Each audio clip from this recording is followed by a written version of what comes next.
السلام علیکم دوستو، کیسے ہیں آپ سب؟ امید کرتی ہوں خیریت سے ہوں گے۔ اللہ پاک آپ سب کو اپنے حفظ و امان میں رکھے اور ہمیشہ خوش و آباد رکھے، آمین ثم آمین۔ بسم اللہ الرحمن الرحیم۔ دعائیں تب اثر کرتی ہیں جب انہیں صبر کی مہر لگا دی جائے، اور صبر یہ نہیں کہ اللہ پاک سے مانگنا چھوڑ دو، بلکہ صبر تو یہ ہے کہ لوگوں سے کہنا چھوڑ دو۔ ہر آزمائش میں اللہ کی بہتری ہوتی ہے۔ زندگی جب کروٹ لیتی ہے تو تھوڑی تکلیف ضرور ہوتی ہے، لیکن ایک بار جب زندگی کروٹ لے لیتی ہے تو برا وقت برے خواب کی طرح گزر جاتا ہے۔ ہر لمحے کو محسوس کرنا سیکھیں تاکہ آپ کو پتہ چل سکے کہ کتنے لمحوں کو آپ نے بغیر کسی مصیبت کے گزار لیا۔ الحمدللہ۔ مسکراہٹ کی قیمت کچھ بھی نہیں، لیکن اس کا نفع بہت بڑا ہے۔ یہ ایک لمحے میں گزر جاتی ہے، لیکن اپنی میٹھی یاد ہمیشہ کے لیے چھوڑ جاتی ہے۔ سوچ کیسی ہے، ایمان کیسا ہے، الفاظ بتا دیتے ہیں انسان کیسا ہے۔ آزمائش ایمان کا حصہ ہے، اور جس کا ایمان جتنا مضبوط ہوتا ہے نہ اتنی سخت آزمائش ہوتی ہے، لیکن آزمائش اللہ سے اور قریب کر دیتی ہے، اور اسے سزا سمجھنا یا مایوس ہونا انسان کو اللہ سے دور کر دیتا ہے۔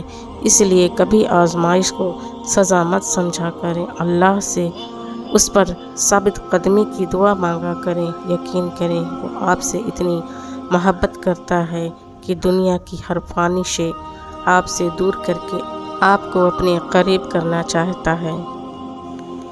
اچھی امید اور اچھا گمان ایسی چھاؤں ہے جو اپنے دامن میں انسان کو پناہ دے کر مایوسی کے سمندر میں ڈوبنے سے بچاتے ہیں۔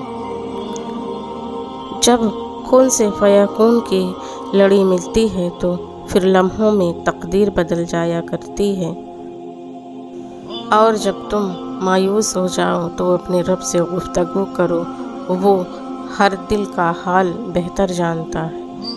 کس کس کو راضی کرو گے، بس ایک رب کو راضی کر لو، سب مسئلے حل ہو جائیں گے۔ اور آپ کو پتہ ہے روح کی غذا اللہ کی محبت ہے۔ روح جب بے قرار ہوتی ہے تو وہ اللہ کی محبت مانگتی ہے، اس کا ذکر مانگتی ہے۔ روح بھی بس کچھ وقت تک اللہ سے دوری برداشت کر سکتی ہے، اس کے بعد وہ آپ کو تنگ کرنے لگتی ہے، بے چین ہو کر، پریشان ہو کر، اداس ہو کر۔ یوں آپ کی روح آپ کو بتا رہی ہوتی ہے کہ اللہ کی ضرورت ہے۔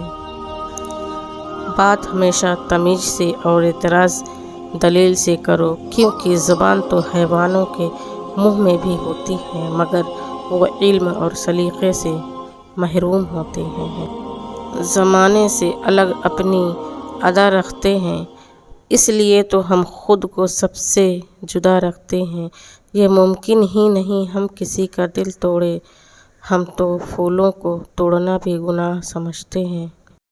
وقت بہت بڑے اور گہرے زخم دیتا ہے، اس لیے گھڑی میں پھول نہیں سوئیاں ہوتی ہیں۔ دوستو ویڈیو پسند آئے تو اسے لائک، شیئر، سبسکرائب، واچ ضرور کیجیے گا۔ میں آپ سب کی شکر گزار رہوں گی۔ اللہ حافظ۔ جزاک اللہ خیر۔ سبسکرائب کرنا نہ بھولیں۔